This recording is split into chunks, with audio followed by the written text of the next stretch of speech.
Heavy rain and flooding remain a concern as storms continue to track farther east. We'll have the latest on all of this ahead.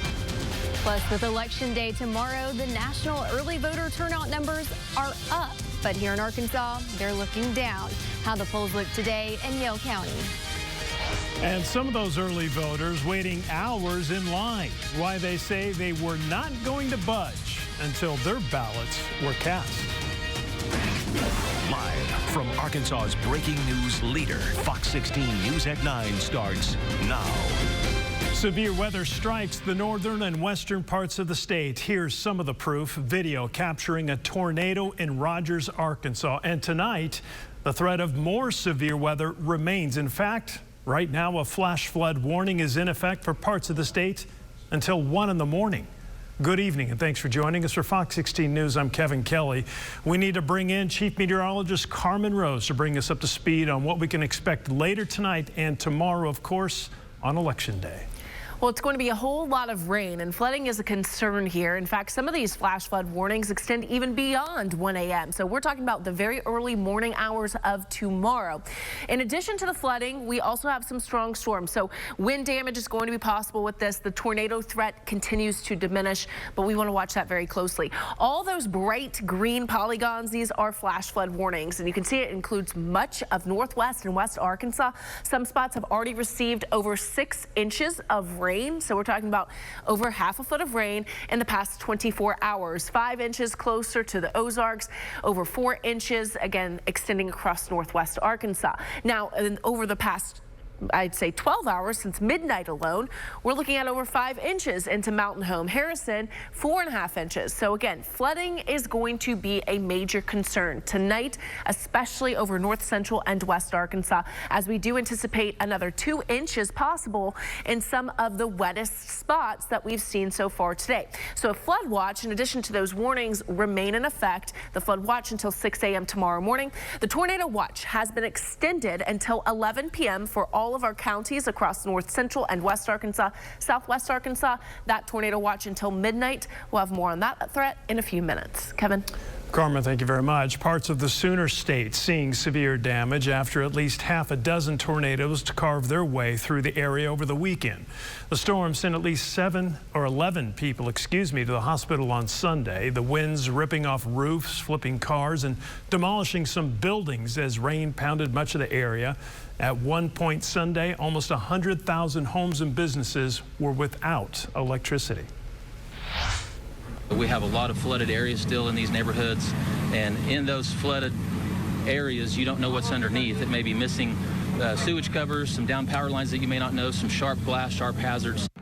The storm hit at least 100 homes throughout the state, but it will likely take days to weeks to assess all of the damage. State officials are working to ensure polling centers have power on Election Day. And don't forget, the Arkansas Storm Team is always on standby, ready to give you split-second life-saving information. So be sure to scan the QR code you see on your screen right now to get the Arkansas Storm Team app on your phone. You can also find it in Google Play or the App Store.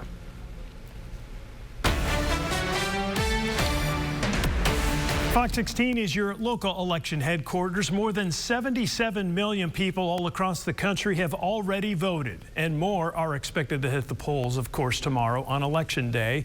Our Madison Gaffner joins us live in studio after heading to polls in Danville. So, Madison, what was the turnout like there today?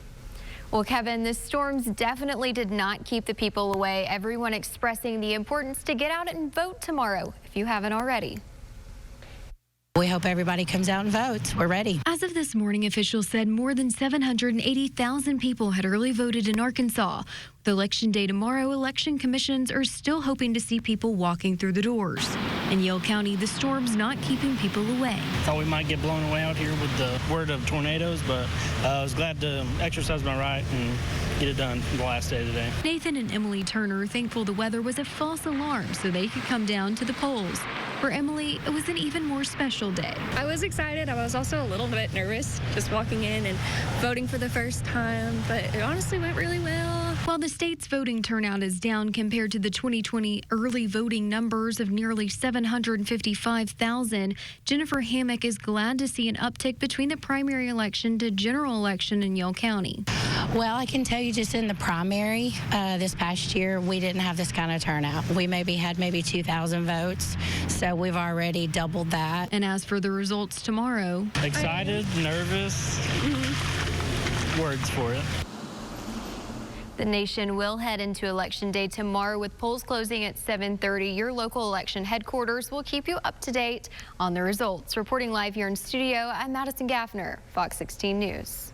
Madison, thank you so much. On the eve of the election, both Vice President Kamala Harris and former President Donald Trump spending their final day campaigning in battleground states, as you can imagine. And both are aiming their message at Pennsylvania voters, whose 19 electoral votes could ultimately decide the election. The Vice President's strategy in the final hours of her campaign, staying positive and focusing on unity. And earlier in the day in North Carolina, Trump announced a new policy. He plans to tell Mexico's president to stop migrant traffic or face a 25% tariff. If that doesn't work, I'll make it 50. And if that doesn't work, I'll make it 75 for the tough guys, and I'll make it 100. It's about just strengthening our country and reminding each other we are all in this together. We rise and fall together. And that is the strength of who we are. Coming up later in our newscast, we'll have more details on how the two candidates spent their last day campaigning and tell you how some say the war in Gaza could impact the results. As Arkansas voters head to the polls, they will also be deciding on a topic that's been discussed and debated for years now, whether or not to have a casino in Pope County. A vote for Issue 2 would do several things. First and foremost, it would revoke the casino license in Pope County, which was approved by voters in 2018. It would also require a countywide election for any future casino license moving forward. Those against the issue say a no vote would mean more jobs and an economic boost to the county. It's really very simple. We believe that in the development of casinos and the placement of casinos in the state of Arkansas, that local voters in the local communities targeted for a casino license should have a final vote. It's not every day you get a $300 million project in your community that has 1,000 construction jobs or 1,000 people employed to run it afterwards, good pay and good benefits. And if you haven't voted yet, both sides are encouraging voters to read over the material of Issue 2 and vote tomorrow, of course, on Election Day. Well, on this last day of early voting, the polls across Arkansas were packed with long lines wrapped around the corner. Our Whitney Thomas joins us live after speaking with people who were in the back of the line and made it just in the nick of time to cast their vote today. Whitney, did any of those last-minute voters say, you know what, this line is just way too long, I'm going to come back tomorrow? Kevin, actually not. The people were actually patient throughout this process. Those I spoke with say this election is serious and voting will always be worth the wait. We can stand in line for new phones, grand openings, Black Friday sales. Surely we can do this without complaining. The line as long as you can see outside the Pulaski County Regional Building as people wait their turn to early vote. Some people waiting for over an hour to cast their ballot. But voters like Fred Harris say it's worth the time. When you're doing the right thing, you know, you get what it takes in order to make it happen. So I look forward to going in whatever time I get there. Harris was the last voter in line on the last day of early voting, but it was for good reason after he spent the day getting others to the polls. So we dedicated our church bus to do that. I'm going to do it all day tomorrow. A selfless act in the name of civic duty, leaving Harris the last man standing, but he wasn't the only one making voting a priority. Like tomorrow is election day, and it's like long lines, so I don't want to do it. I'd rather do a little bit less. So. No matter if you're first in line or last, these voters say it's just important to show up. To be here 2024 doing this is a privilege and it's a duty. And there's still a chance for you to vote tomorrow. For polling locations near you, visit our website at fox16.com. Reporting live, Whitney Thomas. Back to you, Kevin.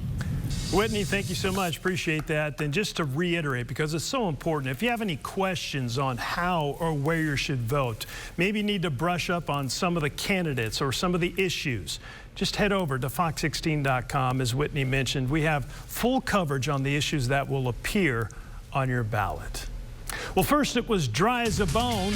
Now the natural state is being drenched, and farmers are having to deal with it all. How some are being affected more than others. Plus, the college basketball season tipped off tonight. We'll check out the A-State men, Little Rock men, and Arkansas women later in sports. On my show, it's always 100% real. You had 216,000 interactions, all romantic in nature. Form team, weather to plan your day with Chief Meteorologist Carmen Rose. We're dealing with so much rain across parts of west and northwest Arkansas that there have been high water rescues reported in Madison County. Now, looking through the RDOT cam on I-49, you can see plenty of rainfall there. Here in Little Rock and across the river and North Little Rock, not really the same scene. However, that line of storms and that heavy rain is going to be moving our way. That's going to happen after midnight into the early morning hours of tomorrow for us in Pulaski County. Central One Tower cam will show you those cloudy conditions currently. It is 76 degrees, so we are significantly warmer than average, especially at this time of night and for this time of year. But we do have cooler weather on the way, and that's going to be moving in behind that cold front. Radar will show you some very heavy rainfall here. Now, the tornado threat continues to diminish. However, the flooding threat continues to increase, and all of those green polygons are flash flood warnings that will continue over the next several hours as these storms continue to bring heavy rain and do so and move so rather slowly. So a lot of this rain is going to accumulate because of that. Temperatures are in the 60s toward our northwest. Here in Little Rock and elsewhere across the state where we haven't seen as much rain, we're in those mid to upper 70s. So a very mild Monday night here.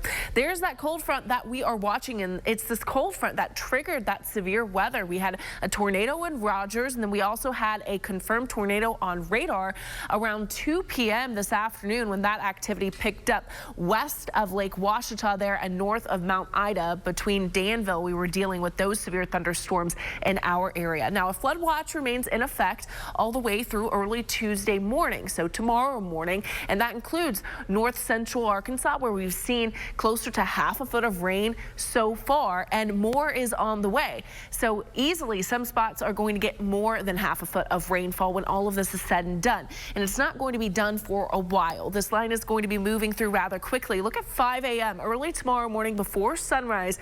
We still have that line moving through. So that's when we're going to get the lightning, the thunder, the heavy rain, and some gusty wind here into Little Rock. Now by lunchtime, look at 12 o'clock.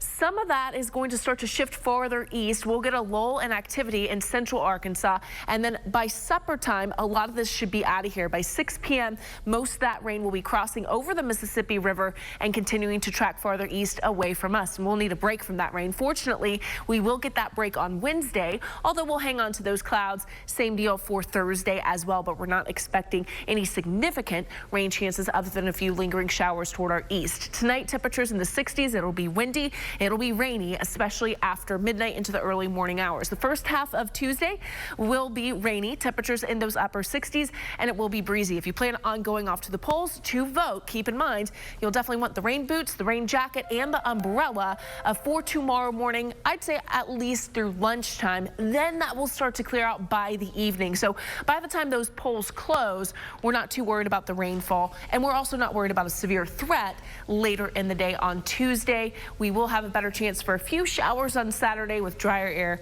by Sunday. We've seen worse conditions on Election Day in the past. We have. So just make sure you have the rain boots and the umbrella. Those severe threat will continue to diminish, so that's at least something to look forward to. It's certainly not enough to deter you from going to the polls. Good advice. Thank you. Appreciate it, Carmen. Well, even with rain on the ground and in the forecast, October's drought is going to have lasting effects on Arkansas's agriculture industry. Our Neil Zarang was out in Rosebud today and has the details on how ranchers and other farmers are adjusting to the buckets of rain after not having a drop. You think rain would be welcome anywhere, but depending on whether you're growing crops or animals, the answer you get will differ. Rain in the forecast is a move in the right direction for cattle farmers. It all depends on the rain. According to Henry Caldwell with Union Rock Cattle Company, the rain this past week prevented some of the wheat their cows will graze on from drying and dying out. It's almost too late for it to grow much, but it'll keep it alive so it can grow when it is warm enough. On other farms, the rain's timing is a problem. For the row crop guys, it's rough because it makes their harvest so much more difficult. So when often we're giving crop damage reports after a storm, the grass guys are saying keep the spigot on. Row crop guys, a little bit different opinion. In July, it was Beryl's rain and wind which threatened harvest. Caldwell said Beryl produced an additional hay crop in Arkansas, and without it, there'd be less than half of the hay they currently have. They'll need it because the drought already caused a switch from grazing, which normally waits until December. A farmer or a cattleman, they always plan on next year being better, but don't always the case. Once things start to freeze, the cycle will begin again, and all the focus will be making sure that next year's plants are as healthy as they can be and hopefully avoid a drought. Reporting in Rosebud, I'm Niels Rang. A new grant is changing the game for some UA Little Rock students. Coming up on Fox 16 News, why one student says this will help you learn the best way to protect your personal information. The job search can feel overwhelming at first, so where to start? Make a checklist with a few goals each day. Accomplishing these small steps can quickly get you in a position to focus on applying for key jobs that might ultimately turn into your next career. Kevin Kelly, weeknights on Fox 16. Students studying cybersecurity at the University of Little Rock are one step closer to applying what they've learned in real-world environment. It's all thanks to a recent grant from the Arkansas Attorney General's office. Our Catherine Thornberry spoke to a student about the new opportunity and tells us why he believes it's going to make a big difference. In a world where the technology is always changing, the security needs to keep up. Cybersecurity is a very fluid field. It moves every day. Cameron Jackson is a student at the University of Arkansas at Little Rock studying cybersecurity. He says what he's learning now, he'll soon be able to apply hands-on, thanks to a $1 million grant from the state's Attorney General, Tim Griffin. The funds will be creating the Cyberspace Operations Research and Education Center, or CORE. Professor Sandra Letterman says they will use the space for students to learn about real-world examples of cyber protection. Whether it be a small business, rural municipality, or rural healthcare, we're really going to be able to build up that cybersecurity awareness and education for them. Jackson says this comes at a time when people are at the most vulnerable. In this day and age, there's Snapchat, there's Instagram, there's Facebook, there's Twitter. People put personal information on there all the time, and you don't understand that there are threat actors who will use that against you. The grant hoping to develop Arkansas's future cybersecurity workforce. But Jackson says it will also create a chance for students to connect with the community. It gives all of us the opportunity to teach them what we have learned, and it's a perfect reflection on UA Little Rock and the cybersecurity program, where we're able to go out into the community. And that was Catherine Thornberry reporting. Lederman says the university has already done the planning for the project, and the grant will help them to put it in action a lot sooner. Golfers meeting up today for a great cause. And the cause, if you're asking, well, that being my co-anchor Donna Terrell's 4th annual Warrior Golf Tournament. This is all part of the Donna Terrell's Yoga Warriors Fighting Colon Cancer Foundation, which was made to honor her daughter who died from colon cancer. All the proceeds earned from today's big tournament going straight to her Warriors Lodge, a cancer treatment center that's in the process of being built in Pine Bluff. Ryan Bartholomew with Small and Associates Financial, the lead sponsor of today's tournament, says it's a cause that means a great deal to many. You know, this is something that's very important to us. We've all had somebody in our lives we know somebody's been affected by this, and we want to help raise as much money as we can to help families to get the treatment and help them with their lodging. Well, today's tournament, I'm happy to say, and I know Donna's pleased with this as well, raised about $25,000. If you'd like to donate to the foundation or just find out more, you can always visit her website, yogawarriors.org. Good turnout. Wish I was there. 3 people shot last week, leaving one of them dead. Coming up, police released new information about the person who died in a triple shooting that happened in North Little Rock. Plus, it's Election Day Eve, and both presidential candidates took full advantage where they spent the day and the message they had for voters. Fox 16 News is sponsored by The Furniture Store in downtown Cabot. Now for a look at some of our other stories making headlines. North Little Rock police now telling us the name of the man killed in Friday's triple shooting. It happened Friday afternoon on Moss Street. Officers say they found 18-year-old Torio Baker Jr. of Little Rock, along with two teenage girls, one 15 years old, the other 18 years old. All three had been shot. They were taken to the hospital where Baker later died from his injuries. The other teens are expected to be okay, and so far, no arrests have been made. In Pine Bluff, police are investigating the shooting death of a 22-year-old man. It happened this afternoon at about 4:30 at the Suzanne apartment complex on South Blake Street. The victim, Teron Desmuke, was pronounced dead at the scene. Police say the suspect, 22-year-old Leon Johnson, turned himself in a couple hours after the shooting. He's now facing a charge of first-degree murder. Police arrest two Alexander women who are accused of threatening a city councilman after an argument. Police say 29-year-old Kamisha Maxwell and 60-year-old Kimberly Clark threatened and assaulted 63-year-old Alexander City Councilman Wayne Smith. Officers say all three are related to each other. Clark is now facing a felony assault charge, and Maxwell is facing misdemeanor assault and felony terroristic threatening charges. Arkansas State Police arrest a former Greene County Sheriff's deputy on theft charges. 56-year-old James Huffstetler is accused of stealing property from the sheriff's office. He's now facing felony theft of property charges. Well, we have been tracking severe weather from last night all the way throughout today. Now, that tornado threat continues to diminish, but the flood threat increases. All of this ahead of a very strong cold front. We have multiple flash flood warnings in effect, as well as a flood watch. Some spots have already picked up over 5 inches of rain since midnight alone. Over the past 24 hours, parts of north central and northwest Arkansas have seen closer to half a foot of rain, with an additional 2 inches possible. So flooding is going to be a concern here over the next couple of hours. That flood watch has been extended until noon for much of the area here, especially north central Arkansas. The tornado watch has been extended until 11 p.m. for parts of north central and west Arkansas, southwest Arkansas until midnight. But again, that tornado threat continues to diminish.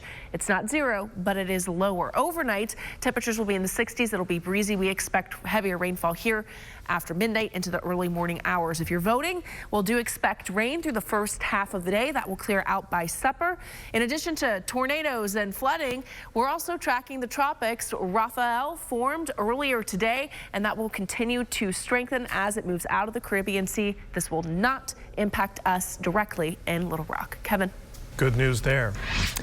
We do have some sad news, though, out of the music world. Quincy Jones, an award-winning music producer for many icons, has died. He's best known for his work on Michael Jackson's Thriller album, as well as collaborations with other major stars from Frank Sinatra to Ray Charles. Jones's accolades also include organizing former President Bill Clinton's inauguration ceremony and overseeing the star-studded charity record We Are the World. Jones was 91 years old. Actor James Van Der Beek, announcing he is battling colorectal cancer. The 47-year-old Dawson's Creek and Varsity Blues star telling People magazine he's optimistic and feels good. Van Der Beek is reportedly set to appear in a 2-hour special next month alongside other male stars to raise awareness of colorectal, testicular, and prostate cancer. According to the Cleveland Clinic, colorectal cancer is the 3rd most common cancer diagnosed in the U.S. Fox 16 is your local election headquarters. We are now just one day away from Election Day, and both candidates are hitting key battleground states to try and shore up support and votes before polls close tomorrow. Our Raquel Martin tells us where both candidates focus their attention and message today. Both of these campaigns are keenly aware that winning Pennsylvania is key to winning this election. This afternoon, Vice President Kamala Harris and former President Donald Trump holding dueling rallies in Pittsburgh, where suburban voters could swing this election either way. The race for the White House now in the home stretch. My only purpose in even being here today, get out and vote. You know that. Former President Donald Trump kicked off Election Day Eve, rallying voters in North Carolina. There, he drove home his message on the economy and immigration. I will invoke the Alien Enemies Act of 1798 to target and dismantle every migrant criminal network operating on American soil. Hours later, the Republican nominee delivered this message to Pennsylvania. You built this country. You're going to save this country, too. You're going to save it. Vice President Kamala Harris is spending the entirety of her final day on the campaign trail in Pennsylvania. The VP, who unexpectedly entered the race just over 100 days ago, is no longer calling herself the underdog. Are we ready to win? In her closing pitch, she's hammering home a message to swing more Republicans and undecided voters her way. And it is my pledge to you to always put country above party and self, and to be a president for all Americans. Harris will end the day at a Philadelphia rally with singer Lady Gaga and Oprah Winfrey. Trump is rounding out his day in Grand Rapids, Michigan. Recent polling shows Vice President Kamala Harris with a slight advantage in the state of Michigan, but it's still unclear how the ongoing war in Gaza could impact the undecided vote, which is largely made up of Arab and Muslim Americans. In recent weeks, we've seen Donald Trump make inroads in that same community, and today he said if he were in office, October 7th would have never happened. For now in Washington, Raquel Martin, back to you.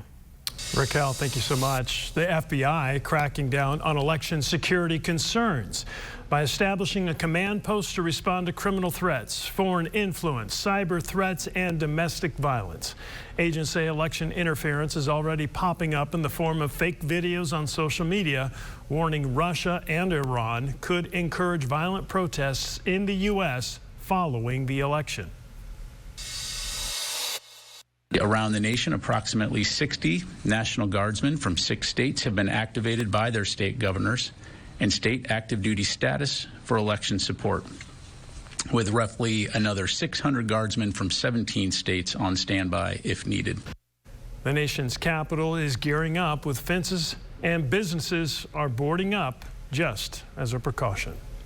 Well, tomorrow night, we may get our first look at the outcome of this incredibly tight presidential race. In tonight's Political Minute, News Nation's Washington bureau chief shows us when polls close across the country Tuesday night. On Tuesday, America votes. Here's your guide to watching the results. I'm Mike Vaccaro, Washington bureau chief at News Nation. After months of campaigning, it's finally time for the country to cast its votes. And on election night, after polls close in each state, we'll get our first look at the results. First, we'll see tallies at 7 p.m. Eastern, 6 p.m. Central, when all polls will have closed in 6 states, including the battleground of Georgia. North Carolina's polls close 30 minutes after that. At 8 Eastern, 7 Central, polls close in 16 states and the District of Columbia. That is 171 electoral votes total, including the pivotal battleground of Pennsylvania. Many polls in Michigan close at that hour as well. And at 9 Eastern, 8 Central, 15 more states come in, including Arizona, Wisconsin, and the last polls in Michigan. 163 electoral votes are on the line in those states. Then Nevada comes in an hour later. Each state has its own rules on when votes can be counted and reported. That means that some states and the country might not know the winner until after election night. I'm Mike Vaccaro, and this is the News Nation Political Minute. Mike, I think many people agree with you on when we'll find out. You can find more news and analysis on News Nation. To find News Nation on your phone or computer, it's very simple. Just go to joinnn.com. It's a blast to the past for one father and son. After the break, we're taking you to the Empire State for the story of a one-time machine. Yeah, you recognize it. We'll have that when we come back. Sports Director Wes Moore, weeknights on Fox 16. Now for a look at a couple of the stories that are trending. Say hello to the 518 time machine. But as our Cassie Hudson tells us, this Back to the Future DeLorean is much more to one father and son than just a relic to their favorite movie. This rear-engine, two-door, two-passenger 1981 DeLorean is much more than a sports car.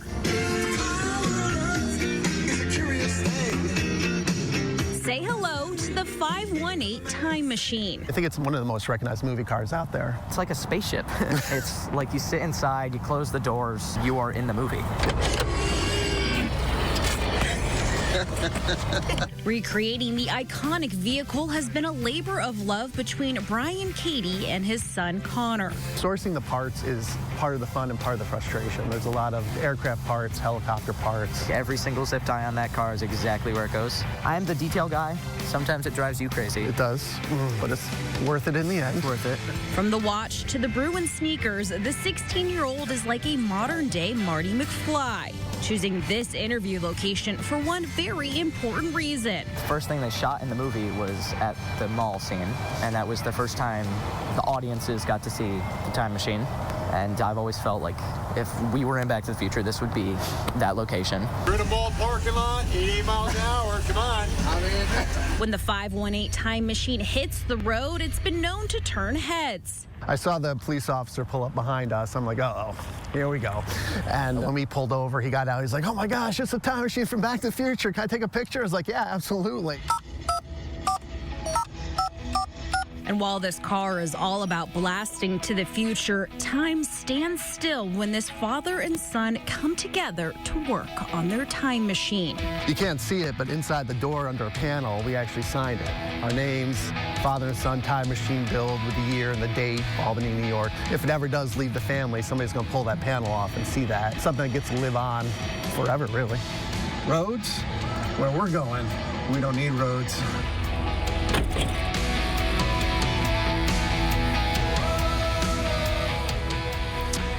That, my friends, is a job well done. Sports Director Wes Moore joining us now. Rough weekend for the Razorbacks and a rough weekend for the Cowboys. Oh, yeah, not much fun watching those two games Saturday and Sunday back-to-back. Coming up next, Mickey Spagnola will give us an injury update on the Cowboys. Plus, the college basketball season is here. We'll check out the Red Wolves, Little Rock Trojans, and Arkansas women. They had their home openers. Stick around. Fox 16 Sports is next. Fox 16 News is sponsored by UAMS Health for a better state of health. Now, Fox 16 Sports with Wes Moore. With the Razorback football team off this week, basketball takes center stage. Arkansas opens the season Wednesday at home against Lipscomb. Tonight, the Little Rock Trojans open the season against Arkansas Baptist first half action. It's the new guys kicking things off. Creighton transfer guard Jonathan Lawson knocks down the three. He had an all-around game, 11 points, 6 boards, 5 assists. 6'9" Florida transfer Toon Gotchett flies in for the putback slam, 2 of his 9 points. LSU transfer Mwani Wilkinson showed out in his Trojan debut. He led the team with 21 points and 9 boards. Sophomore forward Ante Belgian working in the post, 15 points for the big man. And the lone returning starter, Jordan Jefferson, stepping in for an injured KK Robinson. He had 15 as well. Trojans win 84-64. They begin a 6-game road trip Saturday at Winthrop. A-State face Akron. The Zips reached the NCAA tournament last season. Justin Johnson, fast break. Red Wolves take the lead. Still in the first, Darian Ford, baseline drive for 2 more. A-State up 5. Pack heating up outside the arc. Terrence with the 3. Then Terrence distributes, finds Joseph Pinion. He knocks it down. The former Razorback gives the Red Wolves a double-digit lead. You want more? Well, Pinion's got more. Another 3. He had a game-high 16 points. A-State up 13. Final seconds of the half, Julian, all power, drops the hammer. Red Wolves win it 80-75 in overtime. The Arkansas women tip things off at home against Fairfield. Fairfield returned all of their starters off last year's tournament team. Arkansas lost 81-67, but head coach Mike Neighbors says the team got better. I'll tell you this, it was better than any other loss we've been a part of since I've been here, coming out of the tunnel. Hey, we're going to get them, Coach. Hey, we're going to bounce back. We know what we need to work on now. Way more green energy than we've ever had. I hate to lose. I'm disappointed every time we do lose. We want to win them all. But we will grow from this one, no question. We could have scheduled somebody we could have come in here and beat by 40. Arkansas State women lost their season opener on the road against Western Michigan. The UCA women had no problems with Hendricks. The Erica Leak era at UAPB began with a loss at Oklahoma State. The men also were on the road. They lost to Cincinnati by 55. The Razorbacks entered the bye week with a 5-4 record, 3-3 in the SEC. Next up is Texas a week from Saturday. Former Longhorn Colt McCoy was the guest speaker at the Little Rock Touchdown Club. He says the Longhorns quarterback room is leading the way. I tell people a lot that if you have a good quarterback room, you're probably going to have a good football team. And I think that's the state of Texas right now. Quinn's played a lot of ball. He's in his third year. He's could take us all the way. Who knows? We still got to play you guys. You guys might show up. I don't know. Then you guys, But yeah, you remember the last trip. You got to do something different than letting Ole Miss score 63 points. Look, for Texas, who knows what happens? I'm giving you guys a hard time. They still got several games left to play, but they're in position just like the other one-loss teams in the SEC to do something special. Now, your Silver Star Nation report, sponsored by Bet Saracen Sports Wagering app. Well, just when you think it can't get any worse for the Cowboys, it does. Not only did they lose their third straight game, they lost Dak Prescott for a while. Mickey Spagnola has more. Just when you thought the Dallas Cowboys hit rock bottom after Sunday's 27-21 loss to the Falcons, the depth of their despair got even deeper after the MRI on Dak Prescott's hamstring suggested that he'll at least be out this week. It could be longer, and this during the meat of their schedule with Philadelphia, Houston, and Washington up next. Dak Prescott's injury, we're obviously still evaluating. We've have some information. The only thing I really have for you as far as the timeline would be that he will not be available this week. So now it's Cooper's turn, and Dak will be part of that process, and we'll rally around him and make sure that we do everything we can and make sure he's prepared, and we'll just keep going about it the way we've gone about it. So yes, Cooper Rush will be up next for the Cowboys, and that means that Trey Lance will move into the backup situation. As for Ezekiel Elliott, Mike McCarthy said that he was in the building for Monday's meeting, and they plan on going forward with that. Also, for maybe a ray of sunshine, some hope, the injury to CeeDee Lamb, his shoulder, Mike McCarthy suggested that he thinks he should be able to play this week. For the Silver Star Nation, I'm Mickey Spagnola here at the Star. Cowboys host the Eagles Sunday, 3:25 on CBS. We'll be right back. Fox 16 News is sponsored by Baptist Health. You're watching Fox 16 News at 9.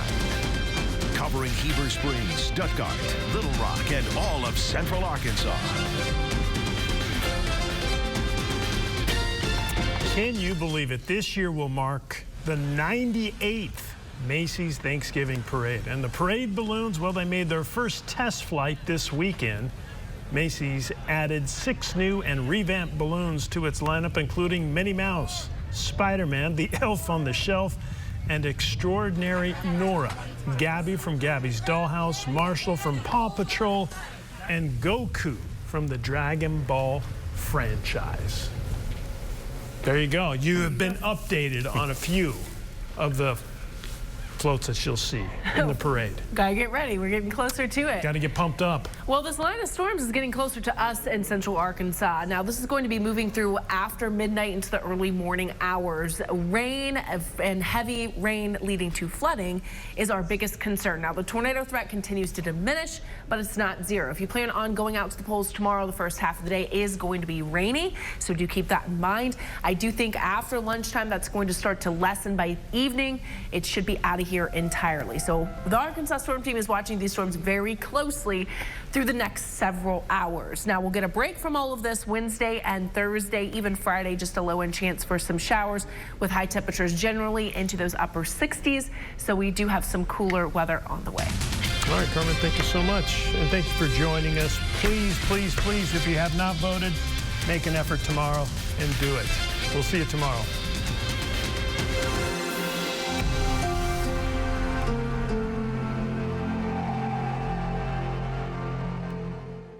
Fox 16 News is sponsored by your Arkansas Select Buick GMC dealers.